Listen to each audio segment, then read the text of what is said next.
Okay. Hello, everybody. This is Kyle here. Today, I wanted to talk a little bit about letting yourself go versus constant self expansion and self growth and self improvement. Um, and I really want to talk a little bit about why letting yourself go and kind of sliding into a rut of mediocrity or not living a life that you're really excited about can be a problem, can be a bad thing. So it tends to be a lot of the time that a person will get comfortable. Um, Say, they're in a relationship or something like that, and you look at how they're acting, they're different, from when the relationship starts versus to how it proceeds. And this has happened in my own life.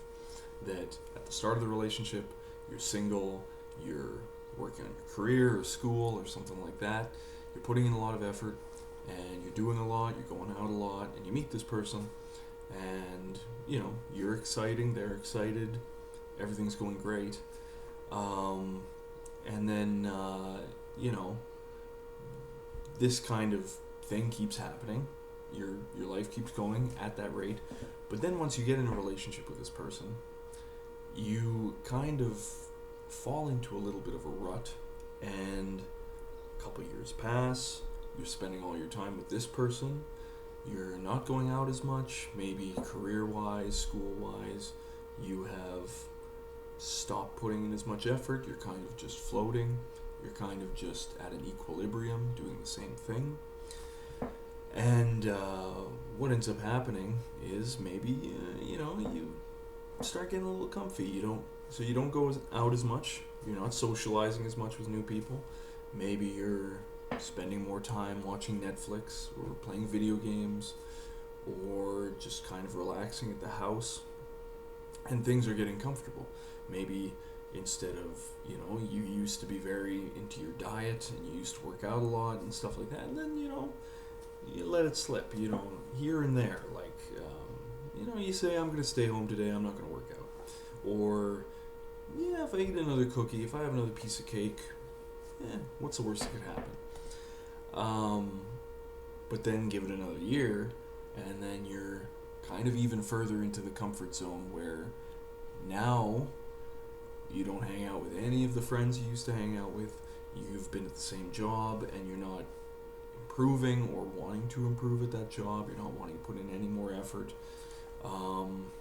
You're really listening to the same music. You're watching the same stuff that you watched a year ago. And now you've put on a little bit of weight. It's been a couple of years, and now you've put on 15, 20 pounds, 30 pounds even. You're putting on a lot of weight.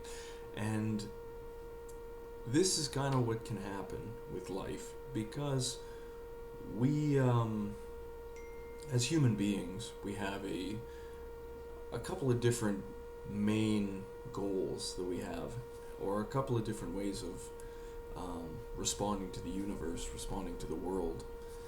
We have the drive towards self-expansion, growth, mastery of skills, because these things help us to survive. It's pretty obvious why, as an ancient hunter-gatherer, you might want to learn to improve your bow-making skills so that you can take down game and you can fit in with your tribe and you can become a respected member of your tribe, and that kind of self-growth, that kind of self-expansion.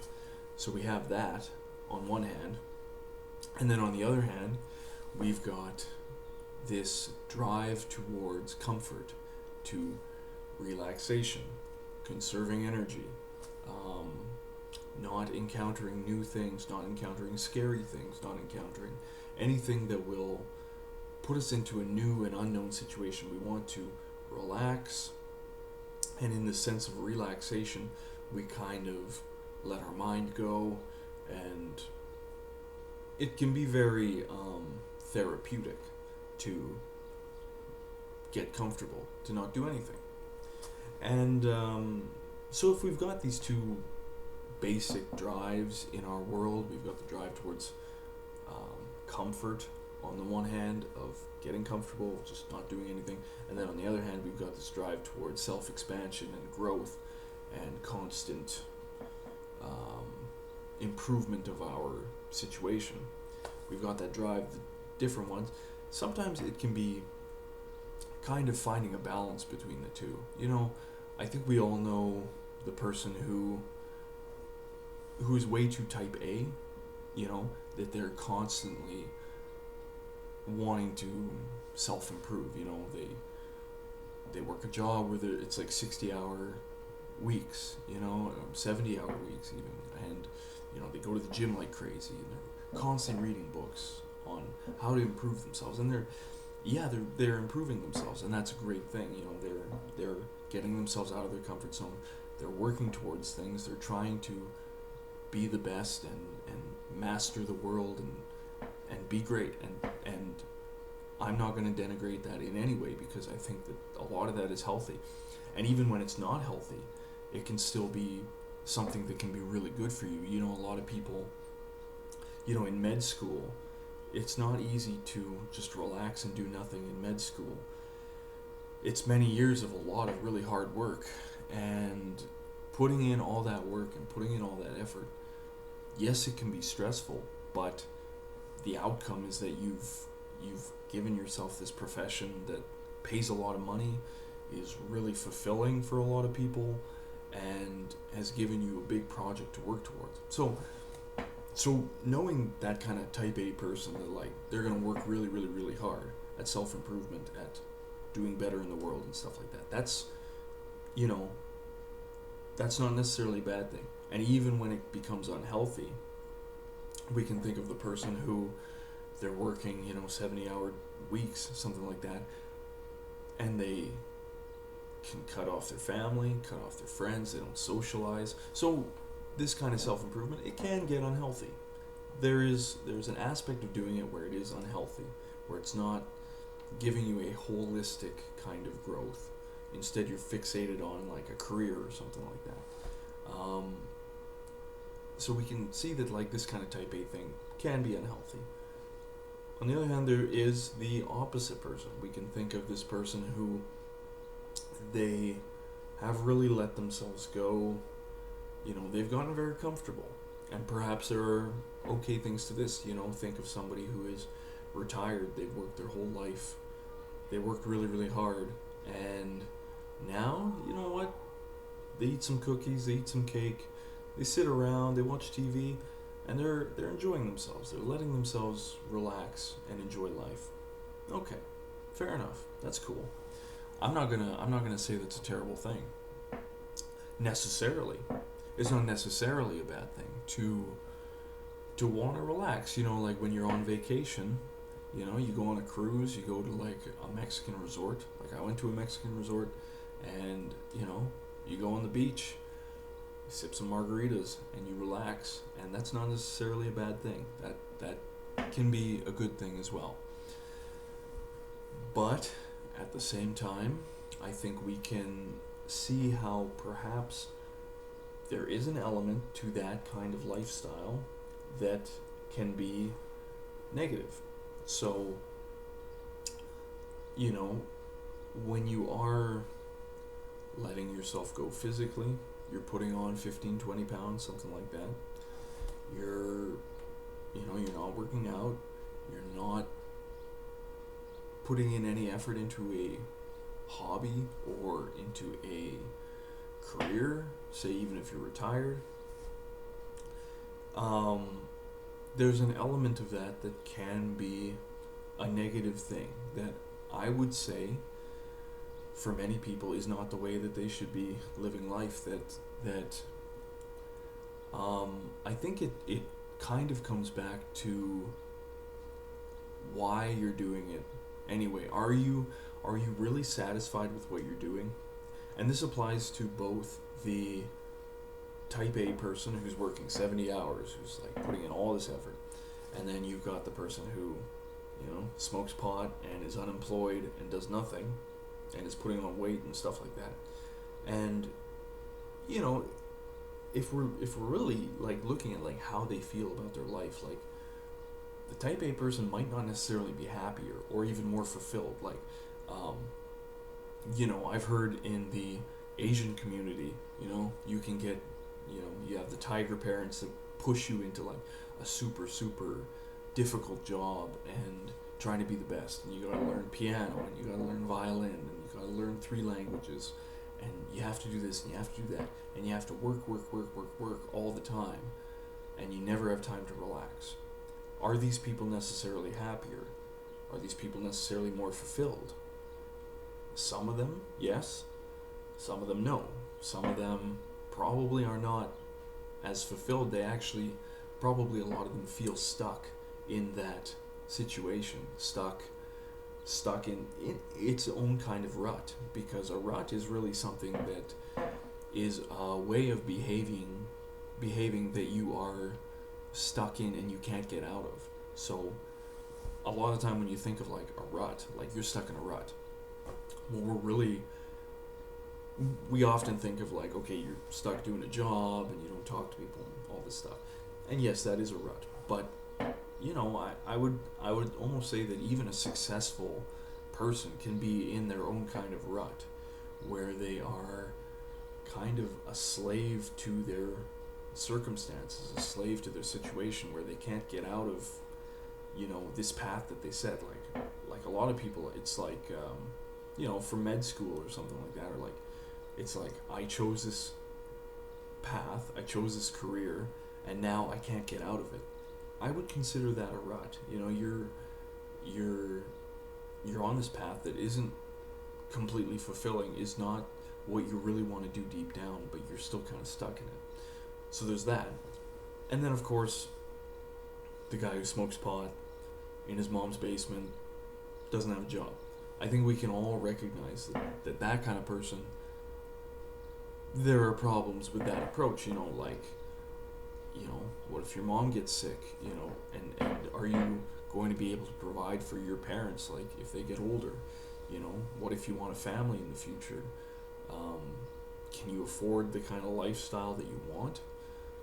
But on the other hand, perhaps this person who's smoking pot and does nothing with their day, maybe they are satisfied with what they're doing. And you know what? If they're satisfied, let them do it. But I think I'd like to cycle this back to letting yourself go. So what does it mean to let yourself go? I would say, and I'm taking a judgmental attitude here. It's a little bit of a judgment to say that, like, you see people who are obese on the street, that they obviously have a problem with eating food. Are they really satisfied with the way they look? Are they really satisfied with putting on all that weight? Are they? And you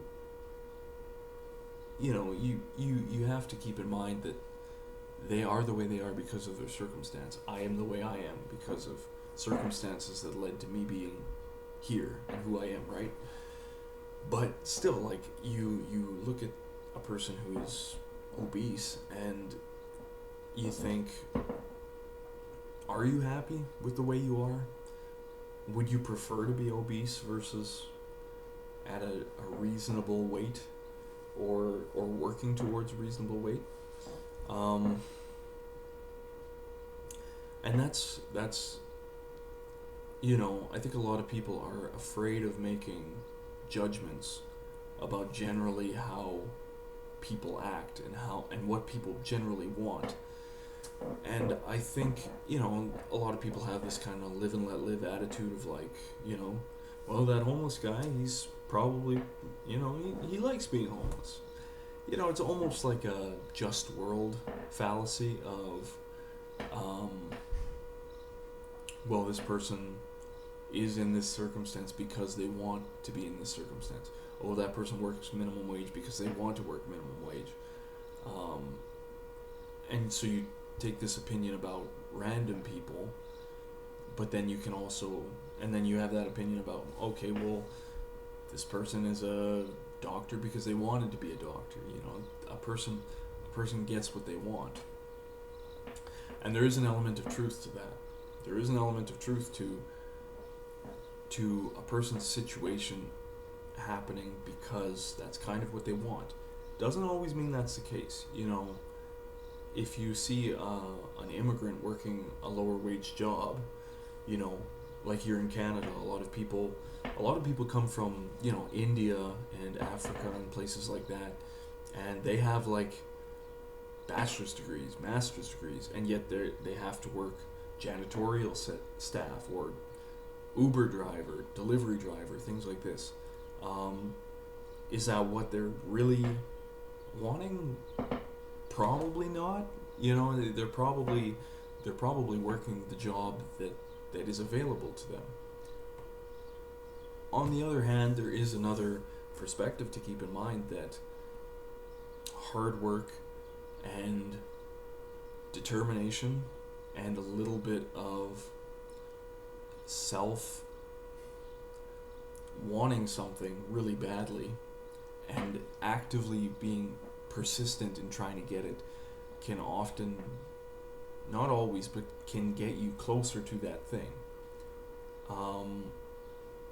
I think a lot of people do discount trying to get something, and they'll automatically discount it and say, you know, like, I shouldn't even try for this thing.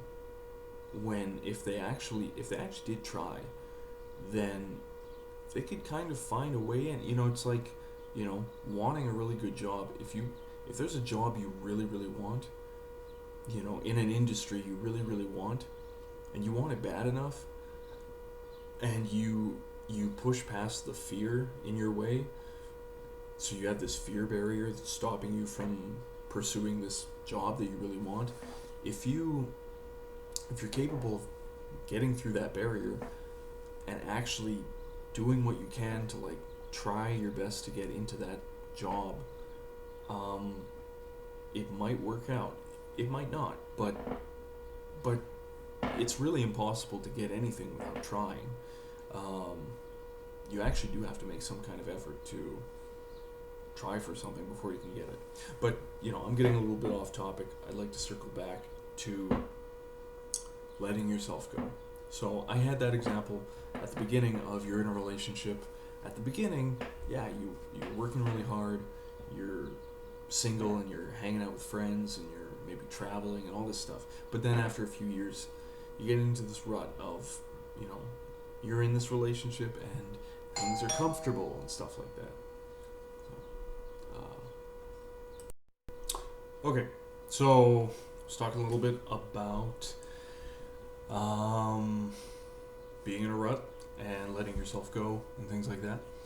And I think what I wanted to say is that before I was kind of saying, like, you know, there's type A people who work really hard, working a lot of hours, and maybe they're not happy. You know, people in med school, maybe they're not happy. And then the person who's unemployed, doesn't do anything, is obese, maybe they're happy, you know. And there's kind of this, it depends on the cultural conditioning you have, but some people think that if you're really, really successful, then you are going to be happy. And that seems to be kind of the normal way of seeing things, is that the person who's really rich and all this is happier. And then there's kind of like an opposite cultural conditioning where some people seem to think that, no, you can be happy doing anything. Anything you do, you know, it depends on the person and what makes you happy. My understanding is that I come from a place where people need constant self-expansion in order to feel fulfilled. So that can come about in a variety of ways, but I do think it requires, I don't think it requires necessarily fixating on some image of perfection and chasing after that thing, you know, becoming perfect in some ways, because we'll never completely reach that goal. But I do think that, in a sense, moving towards doing a bit more, having a bit more, going for a bit more, trying more, leaving your comfort zone, doing things that are difficult, but actually have some sense of fulfillment out of them. Because comfortable things, things that are very easy, don't necessarily lead to good outcomes, happy outcomes, fulfilling outcomes. The easiness and an easy, comfortable life doesn't. I honestly think for most people, and this is my judgment, this is my snap judgment, that if I see somebody who's unfulfilled with life, chances are they have kind of let themselves go, or they think that they have to. They're kind of thinking like, oh, I'm just going to tread water, you know, this idea that I'm going to tread water, I'm going to keep going at the same pace, you know, I'm going to do the same things, I'm going to keep doing what I've been doing, and that'll be fine, and I'll do that for the rest of my life, and things will turn out just fine. But in my estimation, for the majority of people, when they don't feel fulfilled, it's because they're not actively pursuing something that's going to give them more success, some more mastery over the world. They haven't taken on some kind of skill or done something challenging.